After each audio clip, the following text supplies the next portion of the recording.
Queridos, o título da mensagem de hoje é Ele ouve teu choro. Em Salmos, capítulo 30, versículo 5, a parte B, diz: o choro pode durar a noite inteira, mas de manhã vem a alegria. Quantas vezes na nossa vida nós não já enfrentamos noites escuras? Quando a Bíblia fala que o choro pode durar a noite inteira, é no sentido figurado. Não é porque se chora à noite e se sorri de dia, mas é porque à noite, o escuro, nos impossibilita de fazer tantas coisas, nos deixa estagnado. E às vezes a noite para um são algumas horas, às vezes para outros são dias, para outros são meses. Israel passou uma noite de 40 anos. Ela passou uma noite de 40 anos andando no deserto. Até que quando Deus diz a Josué, passa o Jordão, ali acontece amanhã. E com ele vem a alegria de entrar em Canaã. Amém? Jesus passou uma noite de 40 dias no deserto. Até que os anjos o serviram. Ali veio amanhã. Outra feita, Jesus passa uma noite, talvez horas, quando estava prestes a ser preso e crucificado. Você já passou alguma noite de angústia, de tristeza, de medo? Por acaso você está passando algo assim hoje? O que a Bíblia está dizendo para a gente é que muitas vezes nesse local a gente chora. Eu tenho aprendido que esse choro é um choro diferente de um lamento. Esse choro é um choro que não tem nada a ver com mimimi. Esse é um choro que não tem nada a ver com atitudes humanas que quer reclamar algo. Isso é um choro da alma. É um choro, muitas vezes, que sai lágrimas, mas às vezes não sai. É aquele choro seco. Não dá para ver, mas nossa alma chora e as lágrimas escorrem. Depois do pecado, o homem passou a viver sentimentos decorrentes do afastamento de Deus. Muitas vezes as perdas, frustrações, muitas vezes nos levam ao choro. Quando Lamentações 1,16 diz, é por isso que eu choro. As lágrimas inundam os meus olhos. Ninguém está por perto para consolar-me. Não há ninguém que restaure o meu espírito. Meus filhos estão desamparados porque o inimigo prevaleceu. Veja o lamento do profeta, um choro profundo. No capítulo 5, versículo 15, ele diz, a alegria fugiu do nosso coração. Em lugar das nossas danças ficou a tristeza. Em hebraico, o Velho Testamento, na sua maioria, foi escrito em hebraico, a palavra usada para choro é baká, que significa chorar, lamentar, prantear, derramar lágrimas, prantear em sinal de sofrimento, humilhação, chorar amargamente. Eu ouso definir esse choro da seguinte forma: o choro é o grito de uma alma que pede socorro. O choro é o grito de uma alma que pede socorro. E o que é que nós podemos fazer com isso, pastor? Glória a Deus por seu Filho Jesus. Jesus, ele é o médico dos médicos, não é verdade? É o Rei dos reis. E eu queria gastar um pouco de tempo apresentando para mim mesmo, para vocês, o médico da alma por excelência. Em Lucas 7, versículo 11, conta-nos uma história. Em dia subsequente, dirigia-se Jesus a uma cidade chamada Naim, e iam com ele os seus discípulos e numerosa multidão. Como se aproximasse da porta da cidade, eis que saía o enterro do filho único de uma viúva. E grande multidão da cidade ia com ela. Vendo-a, o Senhor se compadeceu dela e lhe disse, não chore, não chores. Chegando-se, tocou o esquife, e parando os que o conduziam, disse, jovem, eu te mando, levanta-te. Sentou-se o que estivera morto, e passou a falar, e Jesus o restituiu à sua mãe. Todos ficaram possuídos de temor e glorificavam a Deus, dizendo: grande profeta se levantou entre nós, e Deus visitou o seu povo. Por favor, repita uma oração após de mim. Diga-se: Senhor Deus, essa é uma porção da Tua palavra, que conta um milagre tremendo do Teu Filho Jesus. Eu quero entender, Senhor. Fala comigo, para que eu entenda, para que eu receba, e desta forma, como igreja, eu seja edificado, e o Teu nome seja glorificado. Em nome de Jesus, amém. Queridos, nós temos um caso aqui que vale a pena eu falar um pouco do contexto para vocês.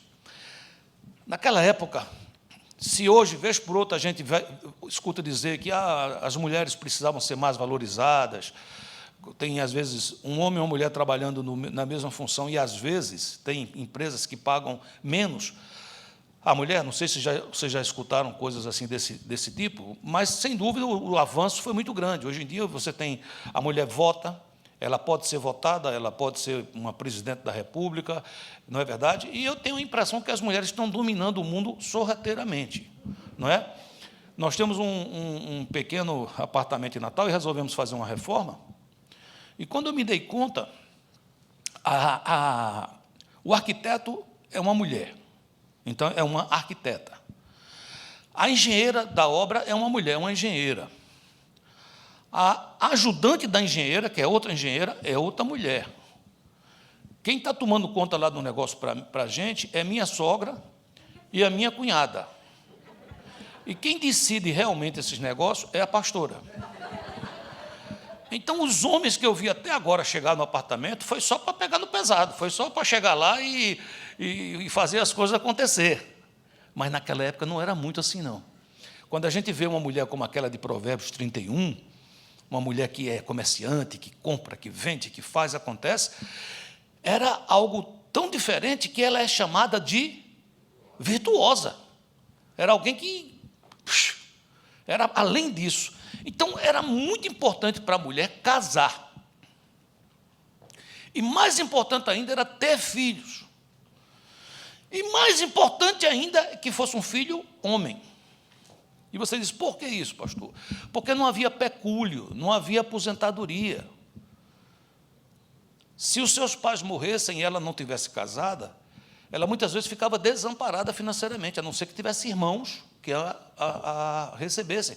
Para você ter uma ideia, isso era tão sério, que se, por exemplo, está aqui o José casou com a Maria, e o irmão dele, João, casou com outra mulher, ou não casou ainda, mas José morre. Você sabe o que é que João era obrigado a fazer? Ele tinha que casar com a Maria. Você diz: por quê? Tinha que casar com Maria e tinha que buscar fazer descendência nela, porque era a maneira dela ser amparada, resgatada. Estou contando isso para você entender que aqui nós estamos contando uma história de uma mulher que era viúva. E ela tinha um filho que, pelo cenário, parece jovem, talvez um adolescente, alguém jovem. Então, ele ainda não era alguém que a sustentava. Mas esse menino era sinônimo de alguém que poderia sustentá-la na velhice, porque assim ocorria. De repente, ela, que já era viúva, já vinha de uma história de perda, ela agora perde o seu filho. E Jesus vê aquela mulher chorando. E é interessante que ele se preocupa com aquela mulher, sem aquela mulher ter feito um pedido verbal. Aqui é uma história interessante. A mãe não fez um pedido verbal, mas Jesus ouviu o clamor da sua alma. Então, a primeira lição que a gente vai tirar aqui hoje, eu quero dizer a você que está aqui, você que está em casa, você que me escuta, nós servimos um Deus que ouve, um Deus que escuta o clamor de uma alma. A palavra usada aqui no Novo Testamento, que é grego, para choro, foi klaio, que significa chorar, lamentar, enlutar. É a lamentação como sinal de dor e aflição por algo significativo, pela dor e tristeza. Chorar pela perda de um ente querido, chorar por sentir profunda tristeza. Então, isso me chamou muita atenção, porque tem uma vez que Jesus nos ensina, em Mateus 6,7, que não é pelo muito falar que somos ouvidos. Muitas vezes aprendemos que se você repetir orações como um mantra, aí você, é quase como se a gente importunasse tanto a Deus que Ele diz, tá bom, vou fazer. Mas Jesus não diz isso. Olha o que Jesus diz em Mateus 6,7. E orando, não useis de vãs repetições como os gentios, porque presumem que pelo seu muito falar serão ouvidos. Então, como é que Deus ouve, pastor? Deus ouve a voz da alma. Deus ouve a voz da alma. Jesus também conta noutra situação que haviam 2 homens que foram ao templo, e um muito arrogante batia no peito e orava alto, dizendo, me abençoa, porque eu faço isso, faço aquilo, eu não sou como esse publicano aqui, e uma oração quase que, não, de verdade, se autoelogiando. E Jesus disse que o outro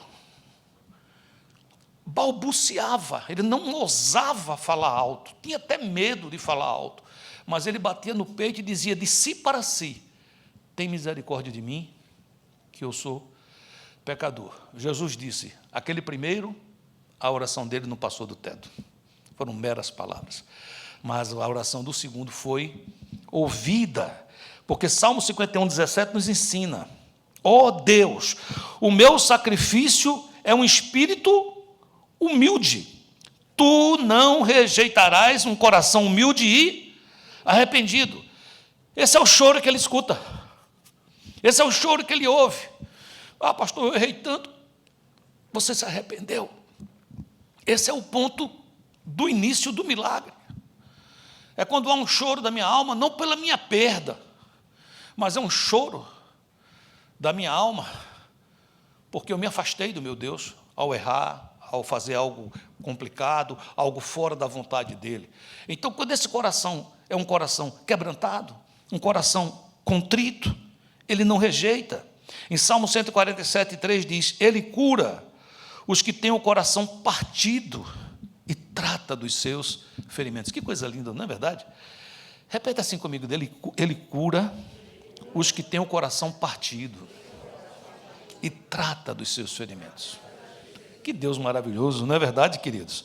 Sabe, queridos, eu fico impressionado com esse Deus. Nós servimos um Deus que é tremendo, um Deus maravilhoso, um Deus que é criador dos céus, da terra, do universo e de tudo que existe. E há uma história na Bíblia que mostra o caráter desse Deus que me toca profundamente. Eu acho que você sabe que na história do Abraão, do patriarca Abraão, teve um momento que não, teve uma coisa que não foi muito bonita. Ele esperando para ter um filho, de acordo com a promessa, esse filho, segundo ele e a esposa entendiam, estava demorando muito, e eles resolveram tratar aquilo à moda de Ur dos Caldeus, ou seja, a terra que eles saíram. Era costume lá, então vamos fazer aqui. Isso muitas vezes atrapalha muito, sabe? Quando a gente quer dar uma ajudazinha a Deus. E ele dormiu com uma serva, com uma escrava. Ela teve um filho, chamado Ismael. O tempo passou, Deus cumpriu a promessa, e Sara vem a ser mãe de Isaque. E começa a ter conflito, porque essas coisas trazem conflito.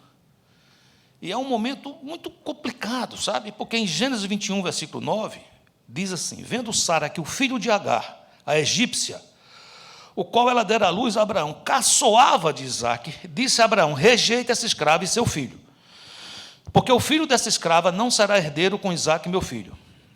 Pareceu isso muito penoso aos olhos de Abraão, por causa do seu filho. No entanto, Deus diz a Abraão que vai cuidar de Ismael. Versículo 13, mas também do filho da serva farei uma grande nação, por ser ele teu descendente.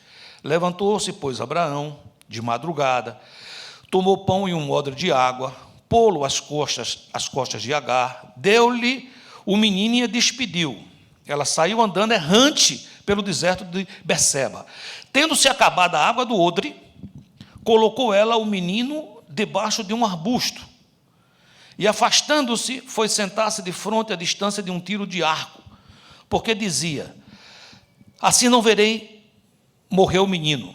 E, sentando-se em frente dele, levantou a voz e chorou. Quem foi que chorou? A mulher, Agar. Versículo 17. Deus ouviu o choro do menino. O menino estava chorando, ou era a mãe? Audivelmente, a mãe. Mas Deus escutou o choro de quem talvez não parecia por fora que estava chorando. Deus ouviu o choro do menino. E o anjo de Deus do céu chamou Agar e lhe disse: o que aflige, Agar? Não tenha medo. Deus ouviu o menino chorar lá onde você o deixou. Levante o menino e tome-o pela mão, porque dele farei um grande povo. Isso me encanta. Um Deus todo-poderoso, como nós hoje cantamos aqui, como já dissemos tantas vezes, como foi pregado domingo passado pela pastora, um Deus que faz coisas incríveis para tudo. Para ouvir o choro de um menino que era filho de uma escrava. Queridos, esse Deus não é brincadeira, não. Esse Deus é maravilhoso. Esse Deus sabe o que você está passando. Ele sabe quando você deita a cabeça no travesseiro e dorme, e Ele sabe quando o sono te falta. Ele sabe das suas preocupações. Ele sabe dos seus medos. Ele sabe das suas angústias. Ele conhece suas perdas. Ele conhece profundamente você. É muito importante, queridos, entender uma coisa. Jesus pode mudar a tua situação agora. Amém? Jesus pode mudar a minha situação agora. Jesus pode me dar uma renovação de saúde agora, nesse minuto. Jesus, Ele é todo poderoso. A Bíblia diz que Ele é o mesmo ontem, hoje e eternamente. Jesus chega para aquela mulher e Ele diz àquela mulher: não chores. Ora, se Jesus não queria que aquela mulher chorasse, bastava Ele ter trocado um pouco, invertido a situação. Bastava Ele chegar e ressuscitar a criança, que eu tenho certeza que ela parava de chorar imediatamente, sim ou não? Compreende ou não? Então Ele chega primeiro para ela e diz: a mãe chorava a morte do seu filho, certo? Então Ele chega e diz assim: vendo a Senhor se compadeceu dela e lhe disse: não chores.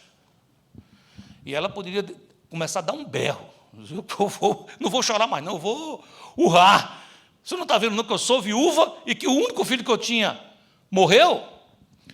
Então você diz: por que ele faz isso? Por que ele não já ressuscitou o menino? Porque o choro pararia instantaneamente. Deixa eu explicar a você. Você está aqui comigo ou não? Choro que passa porque a sua necessidade foi suprida, porque o seu problema foi resolvido, não muda caráter. Deus é poderoso para mudar a tua situação agora, mas Ele está interessado em antes mudar o teu coração. Ele queria tratar o coração daquela mulher primeiro. Ele queria tratar o coração dela. Ele queria dizer para ela assim: você serve a um Deus que não dormita e nem dorme. Ele é o guarda de Israel. Ele queria primeiro tratar essa ansiedade do coração dela. Quantas vezes na minha vida já passei por situações em que parece demorar tanto. E eu digo a Ele: Senhor, resolve isso. Começa, às vezes, até dar prazo. Senhor, essa semana. E a única coisa que eu escuto dele é: não chores. Não chores. Eu estou tratando disso e eu vou resolver. Mas antes, eu quero tratar do seu coração. Sabe, queridos, há um momento importantíssimo no versículo 14. Chegando-se, tocou o esquife. Você sabe o que é esquife? É o que a gente chamaria hoje de caixão. Mas é interessante porque, no grego, a palavra para esquife é soros. Soros. É uma urna ou recipiente para guardar os ossos dos mortos. É uma urna ou um recipiente para guardar os ossos dos mortos. Jesus tocou esse esquife. Você quer dizer, o que é que isso quer dizer, pastor? Sabe, queridos, muitos de nós temos esquifes E lá dentro estão os ossos dos mortos. São sonhos que morreram, os ossos estão lá. São pessoas que se foram. E você se sentiu abandonado ou abandonada, os ossos estão lá. É aquele projeto que você sonhou tanto. Definhou, morreu, e os ossos estão lá no esquife. Muitas vezes dentro desse esquife está uma frase dizendo assim: não haverá futuro para você, acabou. E esse é o nosso Jesus, que Ele quer tocar esse soros, esse esquife hoje da tua vida. Se você tem uma caixinha dessa, e você reconhece que tem ela dentro do seu coração guardadinha, aquela caixinha porque você se sentiu traído ou traída, você se sentiu abandonado ou abandonada, você sentiu que um projeto lindo que estava caminhando desviou, definhou. Nós temos um Deus que pode tocar esse esquife, só isso, tocar o esquife. E se Ele tocar, Ele traz vida ao que está morto. Você crê nisso? Diga amém. Sabe, queridos, quando Ele chega e faz isso, Ele toca o esquife, a Bíblia diz que imediatamente Ele para os que o conduziam. Veja a sequência: não chore, toca o esquife, e aqueles que estavam conduzindo, Ele para. Ele para. E só depois Ele ressuscita o menino. Você diz: o que é que significa isso, pastor? Ah, queridos, ele tem poder para parar aqueles que estão nos conduzindo para a morte. Ele tem poder para parar aqueles que estão levando o nosso caixão. Ele tem poder para aqueles que estão dizendo: eu vou enterrar os teus sonhos. Ele está dizendo assim: eu mando, agora, pare. Pare. Esse é o nosso Deus. Esse é o nosso Deus todo-poderoso, sabe, queridos? Eu creio nisso. E em seguida, Ele não dá uma sugestão, Ele ordena, Ele diz: levanta-te, levanta-te. Diz a quem está do seu lado: levanta-te, levanta-te. Você sabe por que Jesus tem poder para fazer isso? Foi profetizado acerca dele, queridos, em Isaías 61. E isso se cumpriu quando ele abriu a Bíblia nesse trecho. E ele leu, quando ele começou o seu ministério, ele disse: hoje se cumpre esse texto. Hoje se cumpre esse texto. Que texto, pastor? Isaías 61 diz: o Espírito do Senhor Deus está sobre mim, porque o Senhor me ungiu para pregar boas novas aos quebrantados, enviou-me a curar os quebrantados de coração e a proclamar libertação aos cativos e a pôr em liberdade os algemados, a apregoar o ano aceitável do Senhor e o dia da vingança do nosso Deus, a consolar todos os que choram e a pôr sobre os que em Sião estão de luto uma coroa em vez de cinzas, óleo de alegria em vez de pranto, veste de louvor em vez de espírito angustiado, a fim de que se chamem carvalhos de justiça, plantados pelo Senhor para a sua glória. Você está do lado de um carvalho de justiça. Sabe o que é que vai acontecer com você? A palavra profética diz: edificarão os lugares antigamente assolados, restaurarão os de antes destruídos e renovarão as cidades arruinadas, destruídas de geração em geração. Mas vós sereis chamados sacerdotes do Senhor, e vos chamarão ministros de nosso Deus. Comereis as riquezas das nações, e na sua glória vos gloriareis. Em lugar da vossa vergonha tereis dupla honra, em lugar da afronta exultareis na vossa herança. Por isso, na vossa terra possuireis o dobro e tereis perpétua alegria. A sua posteridade será conhecida entre as nações, os seus descendentes no meio dos povos. Todos quantos os virem, os reconhecerão como família bendita do Senhor. Avisa quem está ao seu lado que você é família bendita do Senhor. Regozijar-me-ei muito no Senhor, a minha alma se alegra no meu Deus, porque me cobriu de vestes de salvação e me envolveu com um manto de justiça, como noivo que se adorna de turbante, como noiva que se enfeita com as suas joias. Você recebe essa palavra? Levanta a tua mão e diga: Senhor, eu recebo essa palavra. Essa palavra aqui vai trocar minhas vestes. As vestes de luto saem e entram as vestes de louvor. Glória a Deus. Aleluia. Aleluia. Jeremias 31:9, sabe como é que ele diz? Ele diz assim: eles virão com choro, e com súplicas os levarei. Guiá-los-ei aos ribeiros de águas por caminho reto, em que não tropeçarão, porque sou pai para Israel, e Efraim é meu primogênito. Assim diz o Senhor: reprime a tua voz de choro e as lágrimas de teus olhos, porque há recompensa para as tuas obras, diz o Senhor, pois os teus filhos voltarão da terra do inimigo. Oh, meu Deus! Esse é um Deus que faz milagres, mas se preocupa com você. Se preocupa que você possa receber a promessa, que também está em Apocalipse, capítulo 5. Todavia, um dos anciãos me disse: não chores. Você viu quantas vezes já tem na Bíblia isso? Não chores. Diz aí com calma para quem está só, diga: não chore.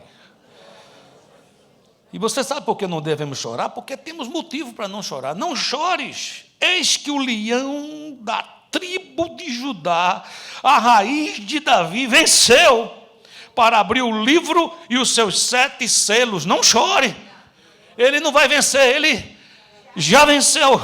Então vi no meio do trono e dos 4 seres viventes, e entre os anciãos, de pé, um cordeiro, como tendo sido morto. Ele tinha 7 chifres, bem como 7 olhos, que são os 7 Espíritos de Deus enviados por toda a terra.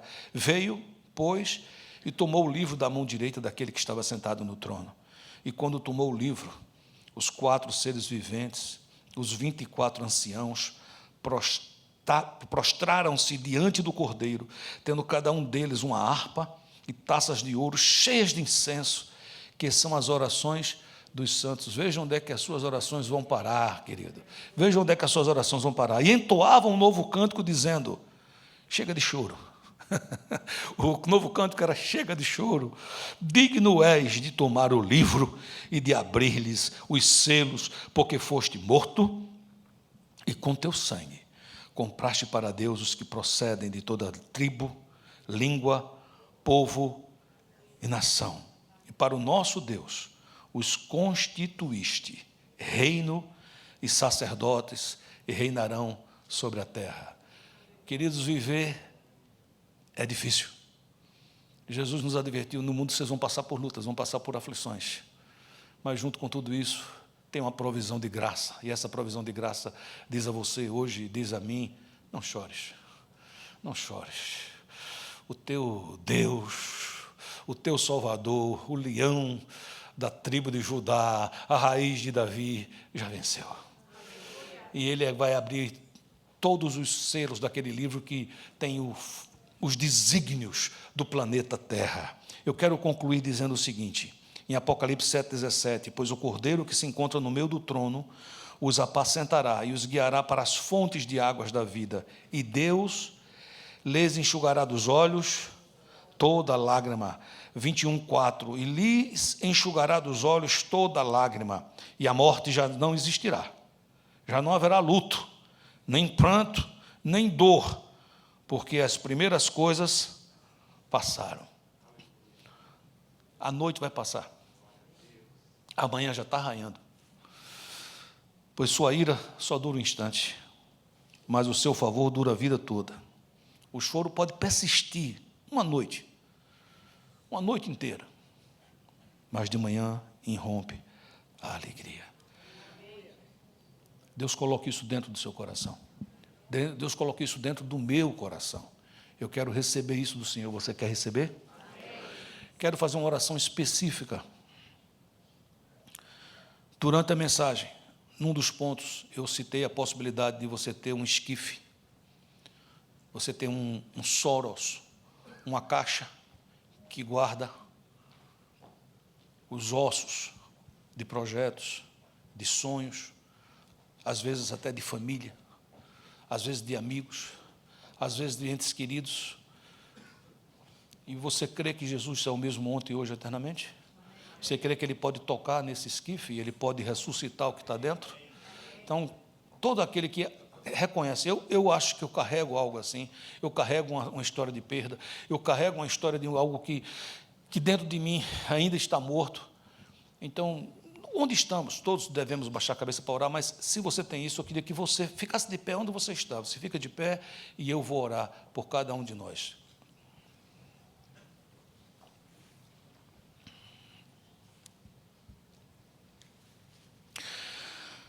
Senhor Jesus, quantas vezes, meu Deus, passamos noites escuras, sombrias, onde parece, Senhor, que não tem nenhuma esperança, e o nosso alimento são nossas lágrimas. E essas lágrimas muitas vezes nos perguntam: onde está o teu Deus? Onde está o teu Deus? Mas ouvimos uma palavra, Senhor, da tua palavra, Senhor, de um milagre que o Senhor fez, que não só devolveu aquele filho, aquela mulher, Senhor, mas devolveu ao coração dela essa paz que só o Senhor tem para dar, essa paz que excede toda a nossa capacidade de entender, essa paz que ela é inexplicável, porque não é uma paz por causa de, mas apesar de, por causa da tua presença. E aqui eu tenho meus irmãos e minhas irmãs, e eu tenho outros que estão nas suas casas, que ao longo da vida, Senhor, acumulou, Senhor, ossos secos, dentro, Senhor, de esquifes emocionais, e eu peço, toca,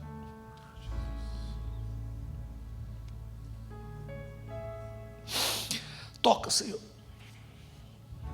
ressuscita, Senhor, os nossos sonhos que o Senhor um dia colocou em nós. Restaura, Senhor, relacionamentos que morreram.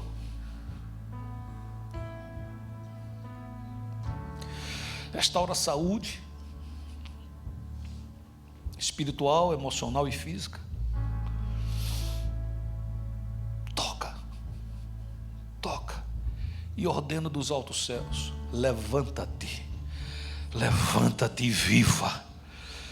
E nós recebemos essa palavra, Senhor, como vinda de ti e do trono. Levanta a nossa vida, nos surpreende a nós mesmos. Aquela mulher foi surpreendida, aquela mulher não sabia, aquela mulher estava envolta, Senhor, na sua tristeza, ela não podia ver nem o que estava ao redor, ela estava sendo conduzida, ela não estava nem conduzindo o filho, ela estava sendo conduzida, a dor era tão grande.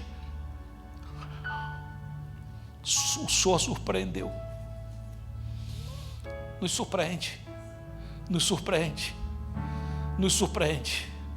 Nós temos um pacto com o Senhor, nós não vamos ficar calados, nós vamos abrir a nossa boca, e somente a ti, Jesus, daremos toda a honra, toda a glória, todo o louvor e toda a adoração, e vamos dizer: tu és aquele que ressuscita mortos. O Senhor me ressuscitou, o Senhor ressuscitou sonhos, o Senhor ressuscitou ministérios, o Senhor ressuscitou projetos, o Senhor ressuscitou a minha família, o Senhor ressuscitou a minha saúde, o Senhor me ressuscitou, e é por isso que eu te dou toda a honra, toda a glória, todo o louvor e toda a adoração.